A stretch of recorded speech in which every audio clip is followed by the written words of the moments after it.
ဆွေရင်မြောက်ပိုင်းမှာကဝက်သားကိုစားနေထားတာများပါတယ်အဲ့တော့စားမပါတာကိုအသေးချာကြည့်ပြီးတော့ဝယ်ရပါတယ်ဒါဆိုရင်ဒီပက်ကီမှာစားလို့ဘာလို့ရေးမထားတဲ့အတွက်ဒါကြတော့အငံသားမဟုတ်ပါဘူးဒါကတော့သုံးသက်သားဒါလေးပဲစားမပါပါဘူးဒါကတော့အသားကြည့်တီးတက်ဒီသုံးသက်သားနဲ့အသားကိုရောချက်မှာပါ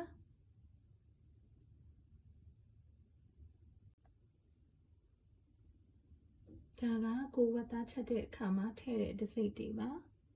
ခရူးစီကဒါကိုသုံးတယ်ဒါကြတော့ပိန်းငံပြားကြီးအပြစ်ပေါ့ဒါကအကျဲပြီးရင်ငရုတ်ကောင်းကတော့ black pepper ကိုသုံးပါတယ်ပြီးရင်စားထည့်မယ်အချုံမုတ်နည်းနည်းထည့်တယ်စနွင်းနဲ့တကြားကိုတော့မထည့်ပါဘူးဒီအပြစ်နဲ့အကျဲကိုတော့ဝီလီမှာဝယ်လို့ရပါတယ်ဒီ oyster sauce ကတော့အာရှဆိုင်တွေမှာရောင်းပါတယ်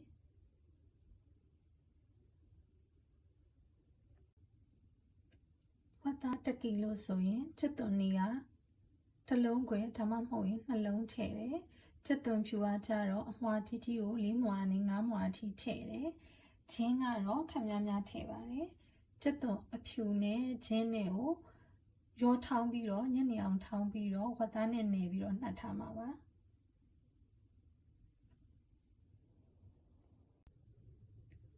ဝက်သားကိုဂျင်းချစ်သွန်ဖြူထောင်းထားတာတွေနဲ့1 နာရီခွဲ2 နာရီနီးနီးနှက်ပြီးပြီဆိုရင်တော့စပြီးတော့ချက်ပါမယ်ချစ်သွန်နီကတော့ကိုလိုတလိုပဲတုံးပြီးတော့ထည့်ပါတယ်နူးသွားတဲ့အထိချက်မှမလို့ပါအယောင်တင်မှုန့်ကိုတော့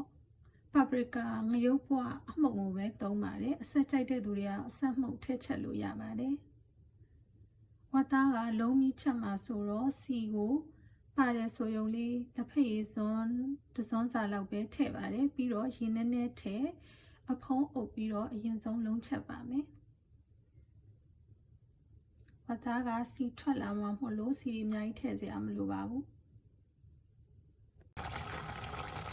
ဘယ်သားကိုပဲချက်ချက်ရေထည့်တဲ့အခါမှာရေကိုအများကြီးတစ်ခါလေးထည့်စရာမလိုပါဘူးအတုံးမြုပ်တဲ့အထိထည့်ချက်ရုံပါပဲပြီးတော့မှလိုအပ်တဲ့အခါမှာရေကိုနည်းနည်းစီထည့်ပေးရပါတယ်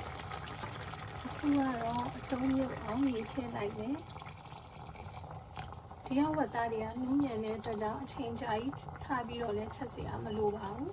အလုံးစုံ1 နာရီကနေ1 နာရီခွဲလောက်ထိနူးရီသွားအောင်ချက်ပါတယ်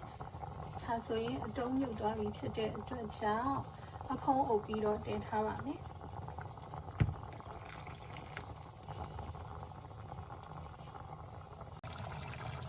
ဒါက1 နာရီခွဲကျော်တင်ထားတာပါ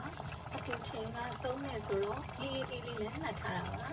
ခြေကတော့ထပ်မထည့်ရတော့ပါဘူးဖတ်သားကနူးဤသွားပါပြီဒီချန်စီချန်လေးထိုက်တယ်ဆိုရင်တော့ဒီနူးထားမှာအဖုံးလေးပိတ်ပြီးတော့ချလို့ရပါပြီမြို့ပေါ်မှာပဲအဖုံးပိတ်ပြီးတော့တင်ထားလို့ရပါတယ်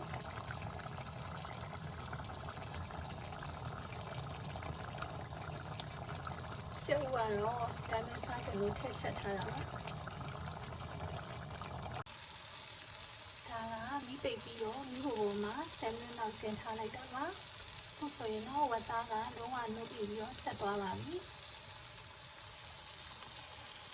ဝက်သားနဲ့အတူချမောင်ကျော်နဲ့တွဲစားမှာပါအားလုံးပဲစားကောင်းကြပါစေ